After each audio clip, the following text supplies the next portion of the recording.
Estamos en el capítulo 2 de nuestro libro Pecados Respetables. Así que hoy esperamos con la ayuda del Señor poder cubrir el material del capítulo 2. Es la última parte del capítulo. Así que yo le invito a que usted me acompañe al libro. Vamos a estar viendo algunas cosas entre la página 24 y 25. Ya la última sección de este libro. Este capítulo está titulado La desaparición del pecado. Y estábamos viendo la pasada semana algunas ideas de cómo hemos cambiado el vocabulario para que no se escuche tan fuerte los términos o los conceptos de pecado. Y el autor analizaba de que no solamente en el mundo eso es algo que ha ocurrido, el mundo está cambiando, redefiniendo los conceptos que ya Dios definió, como el matrimonio, como lo que es el pecado, lo que es la santidad. Pero él también hablaba de que dentro de los contextos evangélicos en la iglesia también se ha dado ese fenómeno de empezar a cambiar los términos y de no tomar en cuenta el pecado como tal. Así que hemos redefinido el pecado.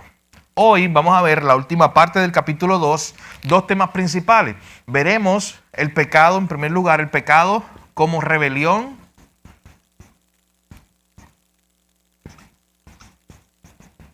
Como rebelión a Dios. Y continuaremos viendo cómo esa idea aparece en los contextos de la iglesia y en el contexto del mundo aún hoy. Esa idea de tomar el pecado y comenzar a cambiar los conceptos. Yo creo, para que comencemos nuestra clase de hoy, veamos el libro de Malaquías, capítulo 1, versículos 6 al 8. Acompáñeme a ver en este libro, Malaquías capítulo 1, versículos 6 al 8. Acompáñeme a ver cómo esta actitud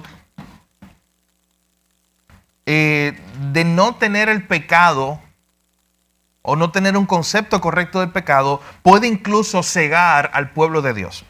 Alguien que pueda leer por mí ese pasaje, Malaquías capítulo 1, y vamos a ver los versículos 6 al 8. Para que tengan una idea, el Señor está exhortando al pueblo a través del profeta Malaquías. Este pueblo, que era un pueblo que creía o se creía muy religioso, miren cómo el Señor los exhorta a través del profeta. Mi hermano Jorge, Malaquías capítulo 1, versos 6 al 8. El hijo honra al padre y el siervo a su señor. Sí, pues soy yo padre, ¿dónde está mi honra? Y si soy señor, ¿dónde está mi temor? Dice Jehová de los ejércitos a vosotros, oh sacerdotes, que menospreciáis mi nombre y decís, ¿en qué hemos menospreciado tu nombre? En que ofrecéis sobre mi altar pan inmundo y dijisteis, ¿en qué te hemos deshonrado? En que pensáis que la mesa de Jehová es despreciable, y cuando ofrecéis el animal ciego para el sacrificio, no es malo. Asimismo, cuando ofrecéis el cojo o el enfermo, no es malo.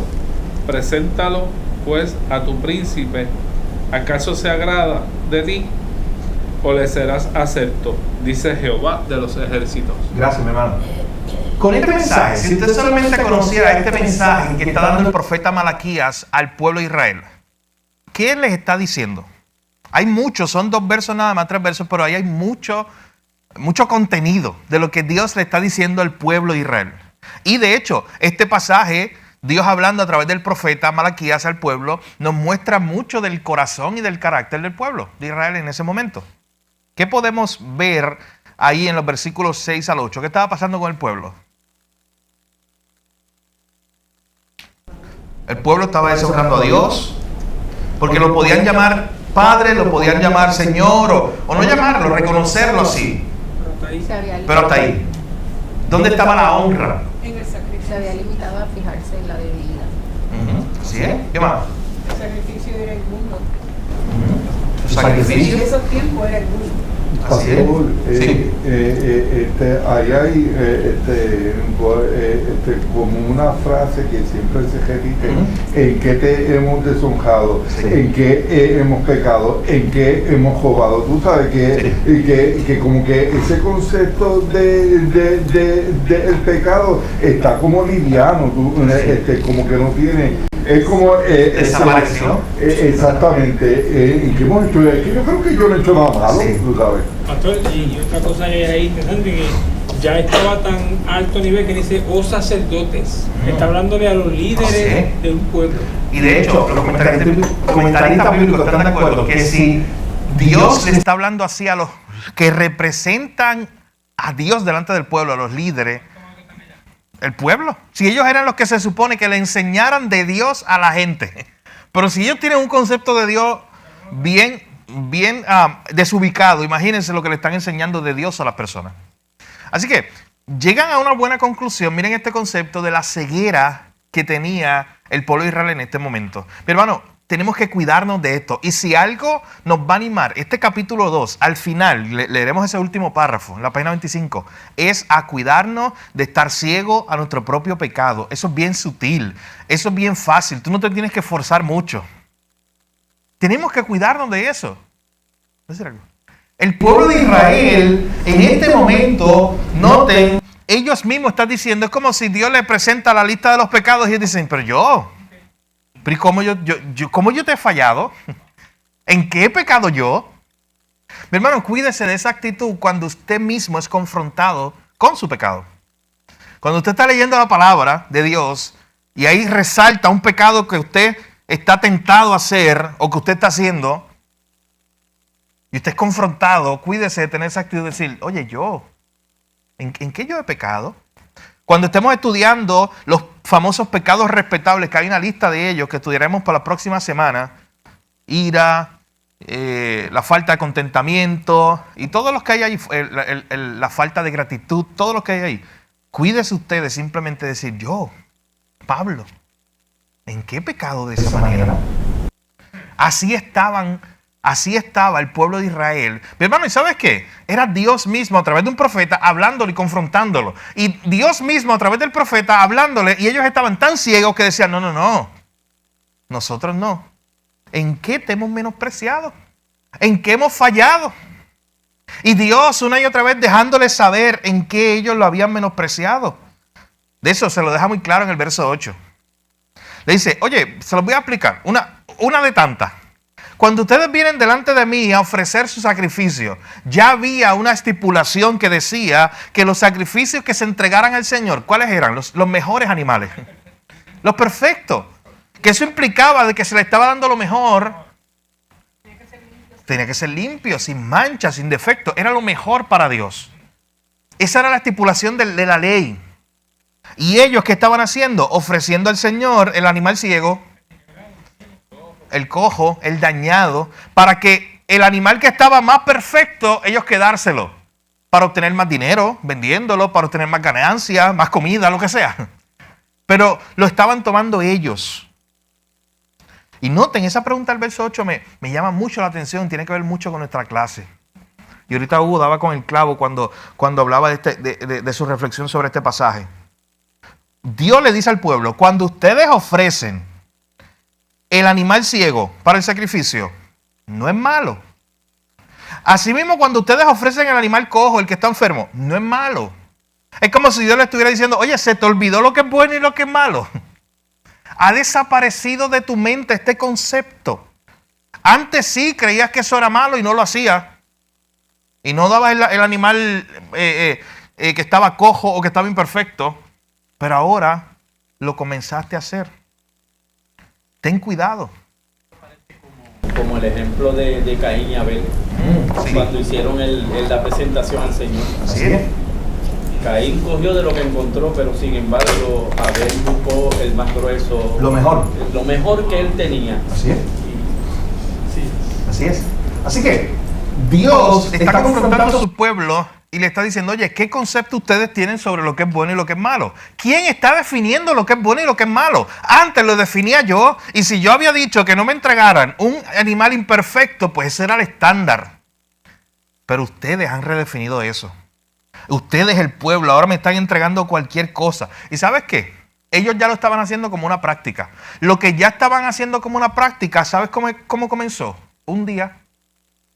Una vez lo hicieron. Y lo hicieron una vez. ¿Y qué pasó después? Esto es básico, matemática básica. Lo hicieron una vez y después una segunda. Como no pasaba nada. Una tercera. El error fue ese, El haberlo hecho la primera vez. Porque el sacerdote lo aceptó y ahí empezó el problema. Así es. Este libro es uno de los libros que en este momento estoy utilizando de devocional junto a la escritura. Porque no la Biblia, leo la porción pequeña de este libro, una colección de sermones antiguos de un pastor que vivió hace como 300 años atrás, Thomas Watson. Y en esta colección de sermones, esta misma semana, me estuve edificando con una porción. Él estaba predicando específicamente, imagínate, esto fue un sermón que se predicó hace como 300 años atrás. Él estaba predicando este pasaje de Santiago 4:17. Al que sabe hacer el bien y no lo hace, le es pecado. Y esto es un sermón, lo que pasa es que está escrito, lo transcribieron, que fue predicado y luego lo escribieron. Y escuchen lo que él dice. Y decía, oye, esto pega muy bien con nuestra clase, lo que estamos viendo. Él dice, la práctica frecuente de los pecados más pequeños nos preparará para los pecados más grandes. Eso no es lo que estamos viendo ahí, ahora mismo, en este pasaje. La práctica de los pecados más pequeños, de esos que nosotros consideramos más pequeños, de esos que nosotros consideramos como que, mira, esto es un pecadillo, cambiar el nombre, decir algo más suavecito. Ese es el que nos prepara para el más grande, porque a la vez que yo quito de mi mente el concepto de que pecado es pecado y es transgresión de la ley, como veremos más adelante, es rebelión contra Dios, ahí entonces cualquier pecado ya no me importa. A la vez que yo le abro un pedacito, miren así, pequeñito, a la vez que yo abro un pequeño camino. Un día, uno de estos personajes del pueblo hizo eso, los sacerdotes lo aceptaron. Un pequeño pecado, un pequeño descuido, que hoy entregamos un animal que estaba imperfecto. Eso es un pequeño descuido. A la vez que abrieron paso a eso, lo próximo fue la rebelión, la ceguedad, quedaron ciegos ya. Lo hacían tantas y tantas veces que cuando Dios los estaba confrontando, ellos dijeron, pero ¿de qué tú hablas, Dios? Nosotros estamos pecando. De hecho, miren cómo continúa el autor diciendo. Los pecados que llevan a la cárcel o los pecados que más consecuencia tienen siempre comenzaron siendo pecados pequeños. ¿No tengo otra vez la idea? Sí, así es. El que lo acusaron por probablemente por ese fraude o robo de $1 millón. Sí, comenzó con algo pequeñito. Mira, me robó un lápiz. Algo que no tiene mucha consecuencia. Sí. Es el pecado pequeño y después se justifica. Que ese es el problema. Cuando usted empieza a hacer la diferencia de pecado pequeño, pecado grande, mi hermano, pecado es pecado, no haga eso. Porque a la vez que usted empieza a hacer eso, usted abrió la puerta. Y ya el concepto de pecado para usted va a cambiar. Usted vea el pecado como pecado, es rebelión contra Dios.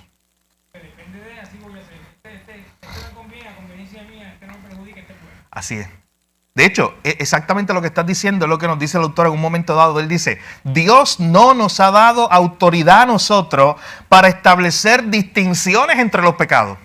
Eso lo dice aquí el autor en la página, en el capítulo 2. Dios no nos ha dado a nosotros la autoridad para establecer distinciones sobre el pecado. Eso está en la página 22, para el que quiera la cita exacta, casi en el medio. Es una oración que está casi en el medio de la página. Dios no nos ha dado autoridad para establecer distinciones entre los pecados. Página 22. No somos nosotros. Es Dios el que determina su estándar. Es Dios el que determina lo que es bueno, lo que es malo. Miren, ¿ustedes quieren ver un ejemplo contemporáneo de cómo esto está ocurriendo en todos los contextos?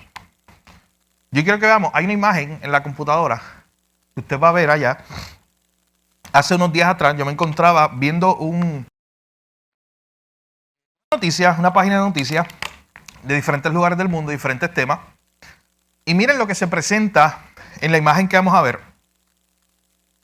Eso fue en noviembre 17 del 2024, hace unos días atrás. Bueno, 10 días atrás, ¿verdad? Sí, hace 10 días atrás. Sale esta noticia. Al lado, al derecho, hay como una traducción del título. Pero miren lo que dice el titular. Yo lo voy a leer la traducción en español. El titular de esta noticia: los jefes están tomando medidas enérgicas contra los pequeños pecados que cometemos en el trabajo. Así es como no te atraparán. Ese es el titular de un noticiero. Eso hace 10 días atrás salió esa noticia. Y es un análisis que hace este periodista porque Facebook, los dueños de Facebook y otras grandes compañías multimillonarias han tomado unas medidas drásticas, o lo que ellos entienden que son medidas drásticas, por pecados pequeños. Y de hecho, en el titular inglés dice little sins, pecados pequeños literal, y está entre comillas, pecados pequeñitos, que cometen los empleados en el trabajo. Pecados pequeños, como lo que ellos llaman pecados pequeños, como por ejemplo, tomar, en vez de, si es una hora de almuerzo, pues yo tomo 1:30. Si tengo $25 que me habían dado de budget, pues yo gasto 30 en nombre de la compañía. Ese tipo de cosas. De hecho, esto sale, este artículo se publica a la luz de que el dueño de Facebook votó a un montón de empleados que se le había dado un budget de comida y de momento ellos habían triplicado ese budget, o lo habían hecho más, habían gastado más de lo que se supone que la compañía había autorizado. ¿Sabes qué es eso? Eso es robar. Eso es robar. O sea, a ti no te dieron autoridad para gastar $50 esta semana. La compañía. Tú tienes acceso a la tarjeta y lo hiciste. Sin reportarlo, lo hiciste la primera vez, lo hiciste la segunda, lo hiciste la tercera, como no pasó nada, por ahí. Y de momento Facebook, hace apenas unos meses atrás o semanas, votó un montón de gente que estaba haciendo eso en la compañía. Y mucha gente rápido levantaron bandera y decían, oye, pero qué abusador ese jefe el dueño de Facebook. ¿Cómo él va a votar a los empleados porque hicieron este pequeño pecado? Bueno, desde una perspectiva económica, incluso, imagínate, ¿cuántos empleados tiene Facebook? Son miles. Y que uno esté robando 25 pesos acá, el otro esté robando 20 acá, el otro esté robando 10 allá, el otro esté robando 15 allá, cuando tú lo sumas, hay una pérdida cuantiosa. Él aún tenía una razón económica para votar a toda esa gente. Pero hay una perspectiva desde la cual, noten, esto es un artículo del mundo. Esto no lo está publicando una prensa cristiana, no, mi hermano, esto es allá en el mundo. Miren cómo ellos están viendo esto, y por eso lo traigo para analizarlo. Esos actos de que estas personas estuvieran tomando un dinero que no era de ellos, un dinero que era de la compañía, es un pequeño pecado, Pablo. Esto no pasa nada. Es pequeñito. Es relativo. Pero ¿qué ustedes creen? Me gustaría que estudien miren, hay algo más. De hecho, lo más que a mí me sorprende, quiero que alguno de ustedes se dé cuenta. Miren el titular. Hay algo sorprendente ahí. Más que miren el titular y se van a dar cuenta. Léanlo otra vez. Los jefes están tomando medidas enérgicas contra los pequeños pecados que cometemos en el trabajo. Así es como no te atraparán. Sí. Que más Ahí te llama está. la atención para que otros piensen en eso y lo hagan. Ahí quería Esa es la llegar. estrategia. Ahí quería llegar. ¿Tú sabes qué es lo más sorprendente para mí? Del artículo. Un artículo que publica la prensa. Que lo fomenta. Que lo fomenta. Y noten la idea. No es que ellos están diciendo, y qué bueno que se hayan dado cuenta, no es que ellos están diciendo, ¿sabes qué? Mira, el dueño de tal empresa votó a estos empleados por hacer estos pecados pequeños y eso está mal. No lo vuelvan a hacer. Miren lo que dice al final, esa pequeña frase. Oye, nosotros en este artículo te vamos a enseñar cómo tú puedes seguir haciendo, Jorge, esos pequeños pecados y que no te atrapen. Miren, esa es la prensa. O sea, no es que se escandalicen porque esto es un pecado, ni siquiera porque lo llamen pecado pequeño. No, es que ellos mismos te van a decir, ¿sabes qué? Es que esto no es malo nada. Es más, quédate leyendo el artículo que nosotros te vamos a enseñar cómo tú puedes seguir robándole a tu empresa y no te cojan. Cómo tú puedes seguir cometiendo todos esos pequeños pecados en tu trabajo y que nunca te cojan. Yo te voy a enseñar a hacer eso. Quédate leyendo mi artículo. Esa es la prensa. O sea, notan cómo en el mundo, la cosmovisión del mundo que estamos viviendo, ¿dónde está el concepto de pecado ahí? No existe desaparición del pecado. ¿Dónde está el concepto de que hicimos algo malo y está mal? Porque antes por lo menos estaba este concepto de, oye, pues hay que restituirlo. Por lo menos imagínate que el artículo lo que esté denunciando, no a los jefes que votaron a la gente, a los mismos empleados diciendo, no, pues que ahora estos empleados restituyan, que ellos paguen de su bolsillo todo lo que se llevaron de más. Y pues tú dices, tremendo, es un buen artículo. Ellos no están diciendo eso. El periodista está diciendo, quédate leyendo, yo te voy a enseñar cómo tú puedes seguir jugando sin que se den cuenta. Y el libro también, Sí. Disculpa. y el libro también te habla de la confusión de palabras, porque entonces no te van a poner el artículo como que es robo, te lo van a poner como que es fraude. Sí. Y entonces la palabra clave que es robar, ellos la sacan, Muy la fuerte. disfrazan, Sí. y te ponen otra palabra para que no lo veas tan mal. Que no tenga tanto peso. Pequeño fraude. Sí. Sí, es como el mentiroso que para que no lo cojan, pues cambia de estrategia. ¿No? ¿Sabes? Sí. Mejor puedes decir medias verdades, dejarme a el otro jefe pues para ganar a esto, pero sigue mintiendo. Así es. Y si le sale bien, sigue haciendo. Sí. Ese es el propósito de este artículo, el artículo de la prensa. Y yo repito, esto es tan normal. Eso salió ahí en el periódico como lo normal, como que todo el mundo peca en el trabajo, como que mira, yo te voy a enseñar, vamos a hacerlo de una mejor manera para que no nos cojan. Es como lo normal. Usted sabe que en Puerto Rico hay un proyecto de ley para que aquel que estuvo en el gobierno, especialmente en una posición política, y roba, y se robó $1 millón, tenga que restituirlo. Porque tú sabes que ahora mismo no existe así. Ahora mismo están estas personas que hacen corrupción política, pecan, sus pecados, robaron lo que robaron, enfrentan un juicio que les cuesta mucho menos cuando ellos suman y restan de lo que se ganaron por el lado y las propiedades que tienen. Entonces hay unos proyectos de ley para que si tú estás en el gobierno y tú te robaste $1 millón, piénsalo bien, porque cuando vas a un juicio y te cogen, no es que vas a un juicio nada más y el juicio te salen 100,000 y después tú te ganas 900,000 y es un negocio para ti, desde la perspectiva humana. No. El proyecto de ley es, ok, me robaste $1 millón, ok, está tu deuda con el gobierno, págala de la forma que puedas, pero tienes que pagarla. Tienes $1 millón que tienes que pagar. Es la idea de restitución, considerando que hiciste algo que no está bien ante la ley. Así que póngase a pensar cómo nosotros, o qué concepto estamos teniendo del pecado en la sociedad en general. Pero en la Biblia es muy clara, mi hermano, acerca de lo que es el pecado como rebelión contra Dios. Decíamos el domingo en la predicación que lo que tenemos en la Biblia no es una serie de opiniones. No es como si esto es la opinión de Dios y tu opinión vale igual, o mi opinión vale igual. Lo que dice Dios es la palabra autoritaria y definitiva. Así que Dios mismo habla de lo que es pecado, lo hemos visto aquí en la clase. Pero mire lo que dice Santiago, capítulo 2, verso 10. Alguien que lo pueda ver. Santiago, capítulo 2, versículo 10. Alguien que lo pueda leer.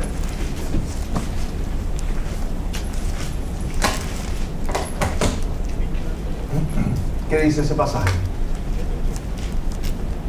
Santiago capítulo 2, versículo 10. Sí. Porque cualquiera que guardare toda la ley, pero ofendiere en un punto, se hace culpable de todos. Ese versículo no nos gusta, no le gusta al ser humano en su naturaleza caída. Porque es probable, ¿sabes quién me acuerda de esta historia? Es más, te lo voy a dar a ti, piensa. Hay un personaje que se encuentra con Jesús que cae perfecto con este versículo. El joven rico, exactamente. El joven rico.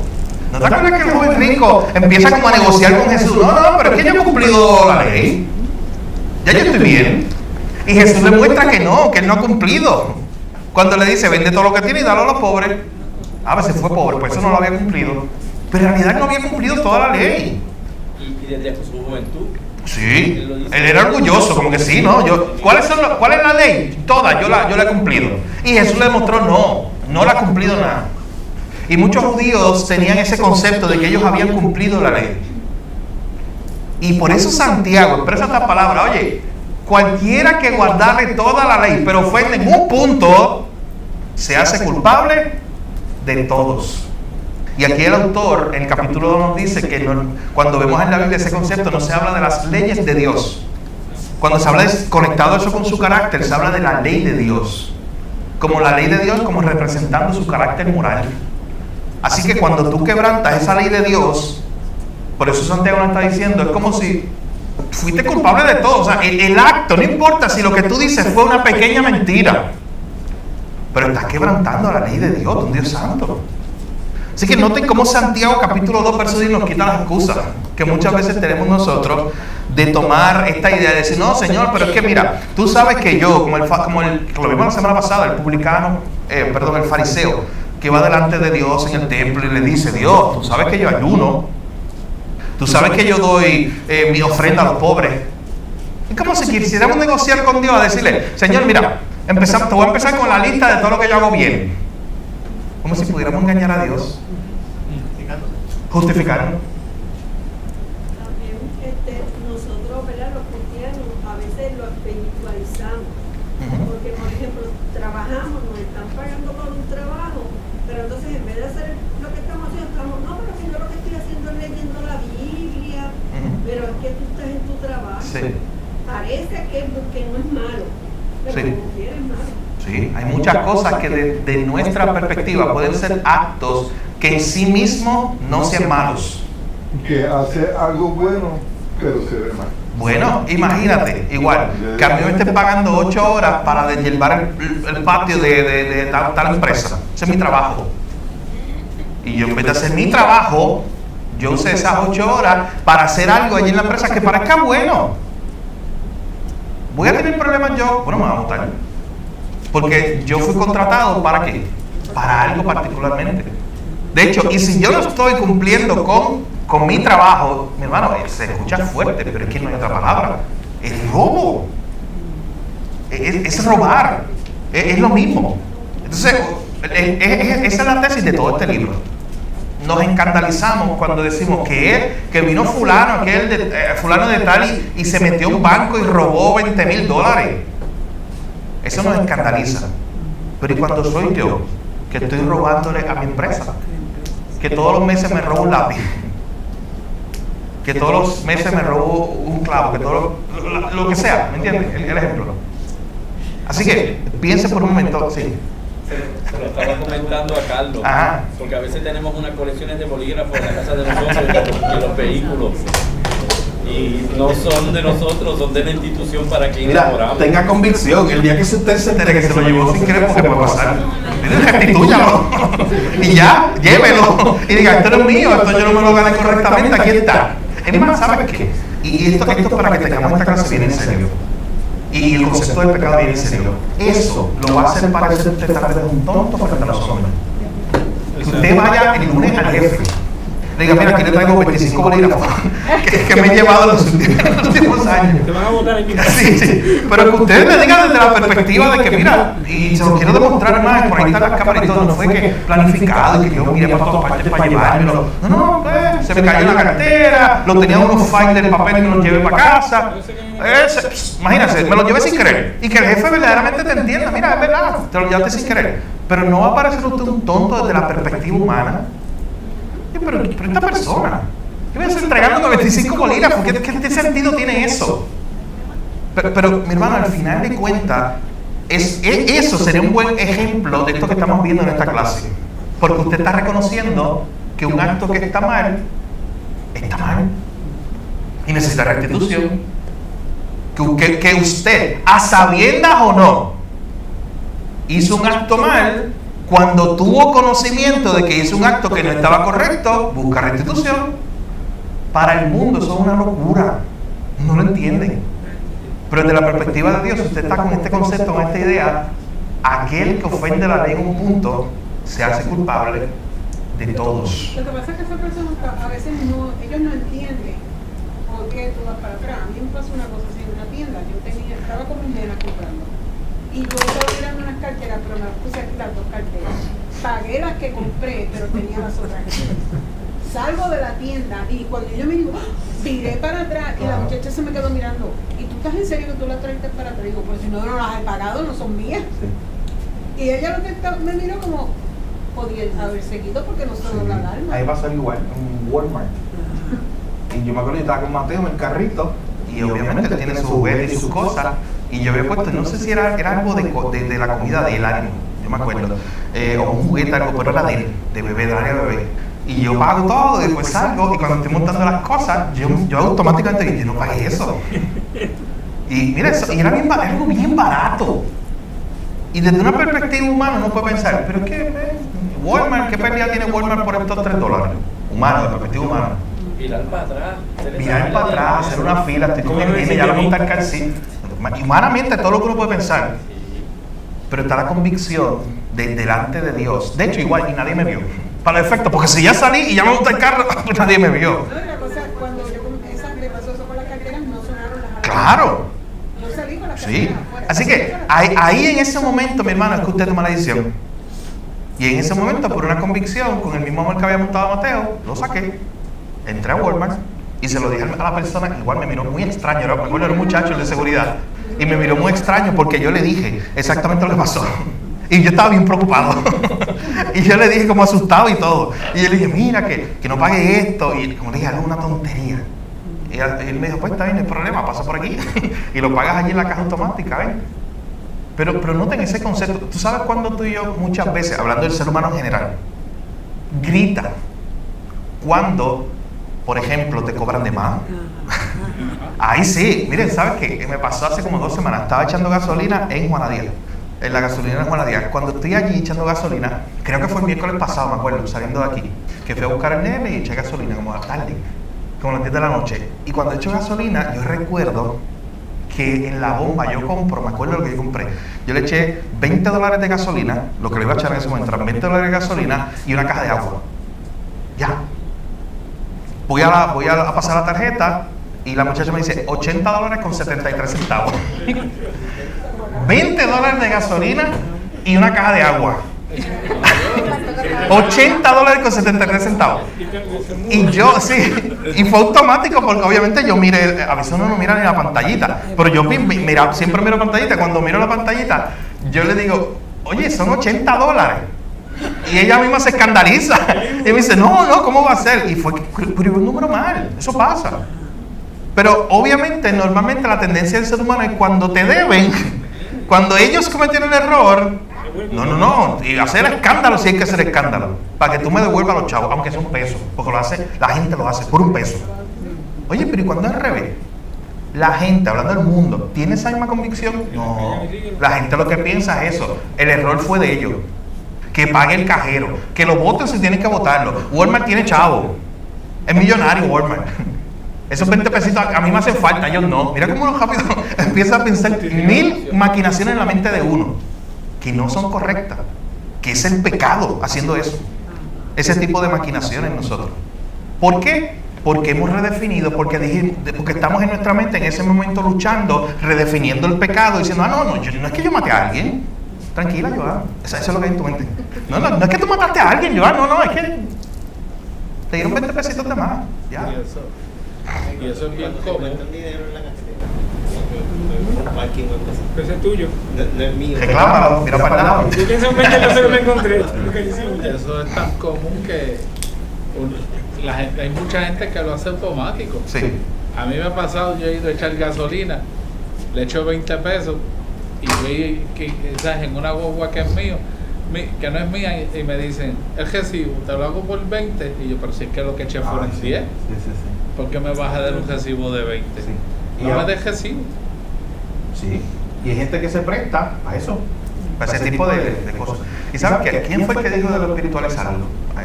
Claro, pero fue. Cuidado con eso, aún desde esa perspectiva. Porque Dios es un Dios santo, Dios no juega con el pecado. Dios no va a usar ese tipo de medios pecaminosos. ¿Y por qué decimos esto? Porque, por ejemplo, no es lo mismo cuando usted de alguna manera recibe una bendición de la nada. Y usted la ve como una bendición de Dios en el momento. Pero ¿sabes qué? De la primera, yo estoy detrás de Carlos. Y Carlos que se le cae el billetito de 50. Que yo lo vi. ¿Y tú sabes qué? A mí me puede faltar 50, 100 pesos. Probablemente. Miren estos dos escenarios. El primero, y usted dice, ¿cuál es de Dios? Y tú dices, eso es de Dios. Yo estaba orando por una necesidad que yo tenía. El primero, que yo me quedo callado, tranquilito. Yo sé que es de Carlos, si fue allí. Y yo me quedo con ellos, tranquilito. Y allá me jacto después, sí, Dios me bendijo con 50 pesos. Ay, amén, amén. O, Carlos, se te cayó esto. Y Dios haya tocado el corazón de Carlos. O en ese momento Dios toca el corazón de Carlos. Y Carlos me diga, hermano, tomen, consérvelo. Usted no me... ¿Cómo es que lo recibo? Oye, no estés dejando de Carlos ahora todo el tiempo ahí, pegando los bolsillos a Carlos. Mira, a ver si se cayó algo. Pero miren esto, y quiero llegar a la conclusión. Miren, no es lo mismo, porque entonces de esa perspectiva usted puede decir, wow, esto fue el Señor, y gracias, Carlos, en ese momento le puede dar, porque sabe que yo estaba orando, yo tengo una necesidad, y Dios está usando esta situación, y Dios te está usando a ti como un instrumento, gracias, y le da gracias a Dios en ese momento. Señor, gracias porque tú siempre provees. Miren, son dos escenarios bien diferentes. ¿Y sabe cómo usted sabe que eso fue pecado? El primer escenario, póngase a pensar. El segundo, usted se atrevería a contarlo público como un testimonio, y el primero se atreve a hacerlo, especialmente cuando Carlos está ahí sentado. No, porque usted sabe que no fue correcto lo que usted hizo en ese momento. Pero en el segundo escenario usted no tiene ningún temor, porque es que usted está contando algo que verdaderamente usted sabe que Dios hizo, que fue una contestación de Dios y que no hay pecado de ninguna manera ahí envuelto. Así que miren cómo toda esta idea de los pequeños pecados, si queremos llamarlo así, o como el mundo los entiende, eso está en cada aspecto de nuestra vida. Eso tú y yo luchamos con eso más de lo que creemos. Hay un pasaje de la Escritura que dice que las pequeñas obras son las que echan a perder los viñedos.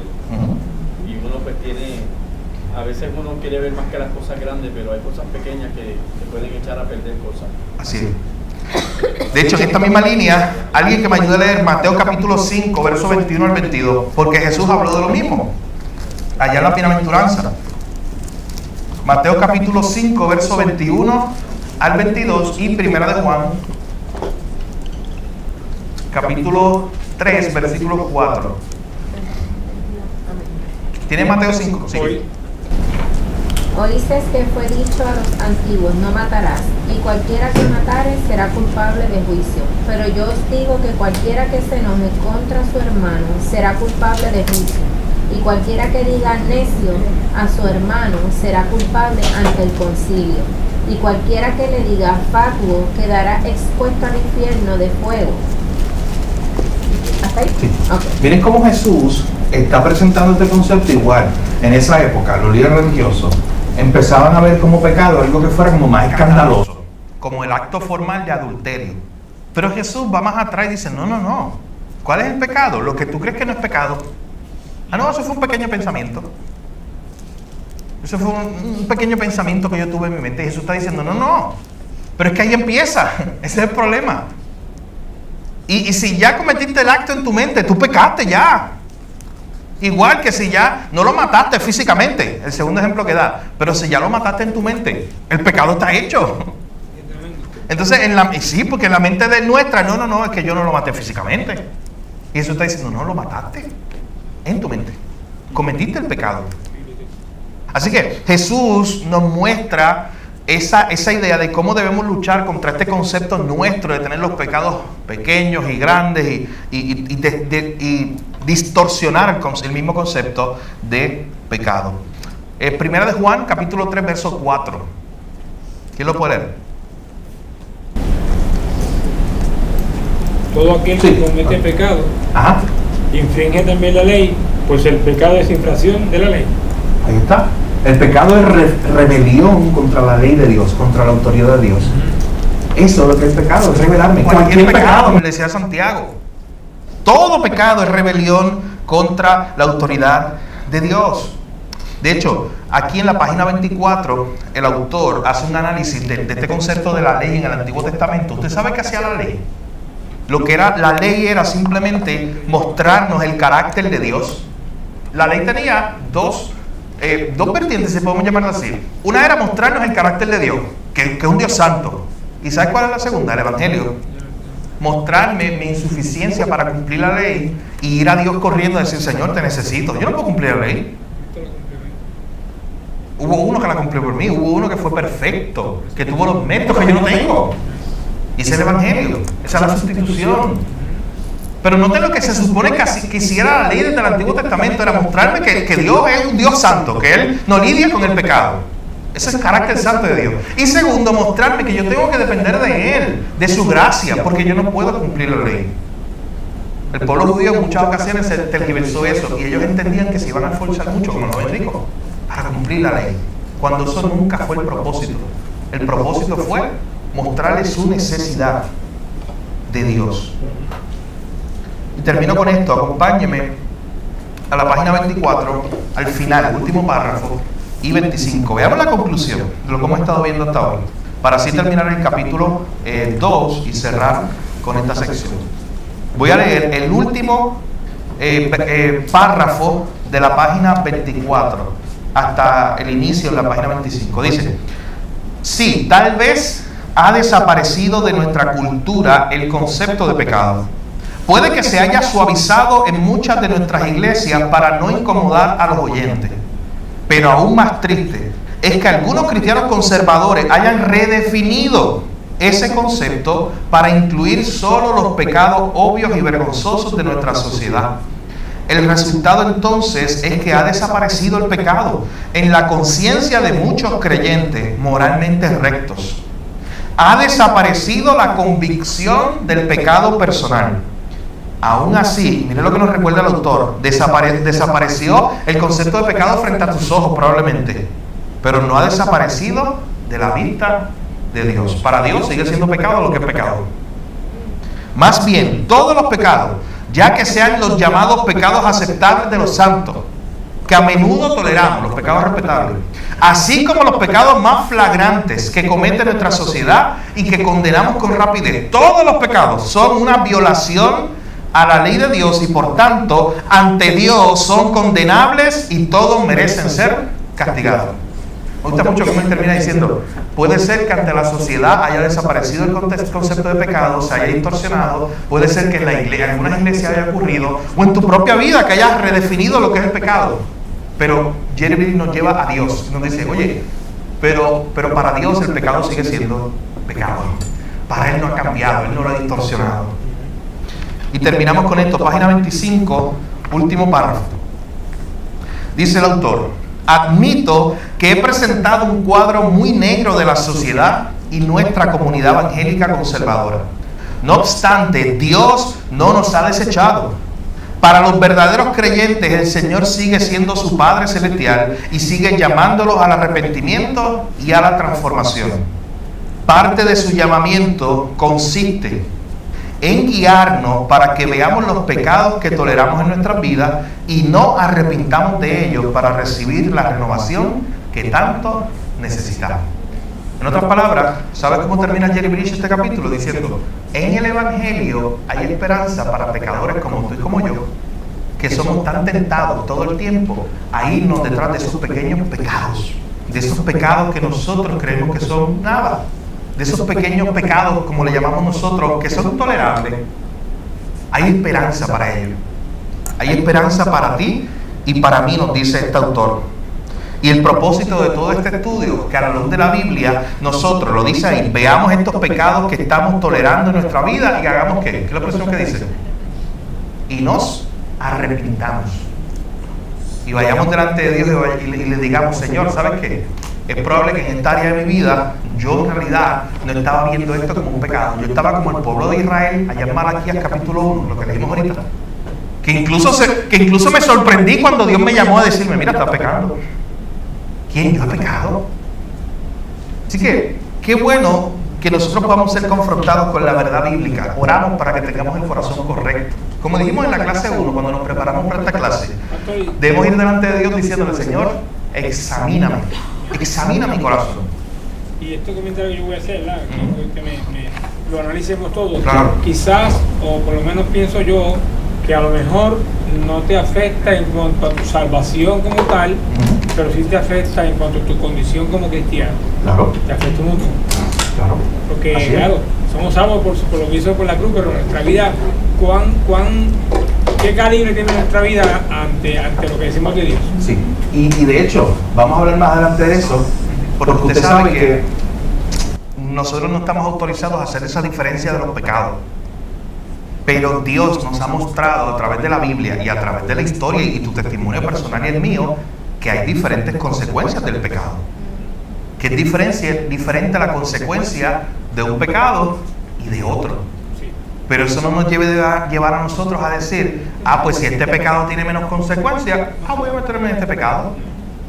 Oye, cuando tú haces eso, ¿tú crees que estás en la posición de Dios? Que puedes tomar el pecado y decir lo que es pecado y lo que no es pecado. Sí, claro. Déjale eso a Dios. Él es el único que puede hacer eso, porque Él es el estándar, Él es la medida de santidad. Sí. Hablando sobre el arrepentimiento, que Jesús mayormente cuando daba sus sermones hablaba de eso, que arrepentirse de sus pecados. Así es. Y Él le decía a sus discípulos que, ¿verdad?, llevaran, y yo hice una anotación aquí en mi libro, dice que lo encomendaba a sus discípulos para predicar sobre el mismo. Así es. Es que es el mensaje del Evangelio mismo, que lleva a los pecadores a decir, estoy en una condición de desesperación, en el sentido de que, ¿qué yo puedo hacer para lidiar con el pecado? Bueno, Romanos 7 lo leímos aquí, 7:24, cuando Pablo está en medio de lo que parece una locura, donde él dice, pero ¿qué yo haré? Miserable de mí. ¿Quién me librará de este cuerpo? ¿Quién me va a librar de esta guerra? Usted puede enfrentarse a esta realidad de esta clase y decir, oye, pero estoy perdido. Ese es el primer paso para la salvación, de hecho. Así es. Es el concepto de saber que estás perdido. Entonces, salvación es restauración. Claro. Porque como cristiano Dios te va a levantar, solo que quiero que te arrepientas. Así termina el capítulo 2 diciendo, nosotros vamos a ser confrontados con este tipo de pecados que hemos tolerado en nuestra vida. Y ese es el propósito de esta clase, hermano. Al final es ir en arrepentimiento a Dios y experimentar esa gracia que hay en Cristo Jesús. Amén. Eso es impresionante, saber que en Cristo hay gracia, hay perdón para el que viene verdaderamente arrepentido. Esa es la esperanza de nosotros. Y esa es la esperanza que nos provee el Evangelio. Así que vamos a orar para terminar esta parte. El próximo miércoles, si el Señor lo permite, continuaremos con el capítulo 3 de nuestro libro. Vamos a orar. Padre, gracias por este tiempo, gracias por esta enseñanza, por esta clase, por estas verdades que nos estás recordando, Señor. Ayúdanos a recordar que, como hemos visto hoy, aunque el mundo distorsione lo que es pecado, el concepto de pecado haya incluso desaparecido en muchos contextos, aunque haya desaparecido en algunas iglesias, aunque en nuestras propias vidas nosotros también hemos distorsionado el pecado en muchas ocasiones, ayúdanos a recordar que tú sigues siendo el Dios santo, santo, santo, que no ha cambiado y que delante de ti el pecado sigue siendo pecado. Ayúdanos a reconocer que tú no nos has dado la autoridad a nosotros para determinar cuál pecado es más grande y cuál pequeño y cuál podemos cometer sin tener muchas consecuencias. Ayúdanos a ver el pecado como rebelión contra ti. Lo hemos visto hoy en Santiago capítulo 2. Aquel que quebranta una parte de la ley se hace culpable de toda. Señor, ayúdanos a ver el pecado como tal. Pero ayúdanos también a ver la gracia que hay en Cristo Jesús, la misericordia que hay en ti. Que podamos incluso identificar pecados en nuestra vida que estemos tolerando. Que lo hayamos convertido en pecados respetables. Pero Señor, que esta clase y tu palabra nos lleve a ir corriendo a tu misericordia, a ir corriendo a ti y experimentar, Señor, esa gracia, esa misericordia que hay en ti. Tú estás lleno de misericordia, Señor. Y te damos gracias por eso. Esa es la esperanza que nos provees en Cristo. Gracias por este tiempo, por esta enseñanza. En tu nombre, Jesús, oramos. Amén.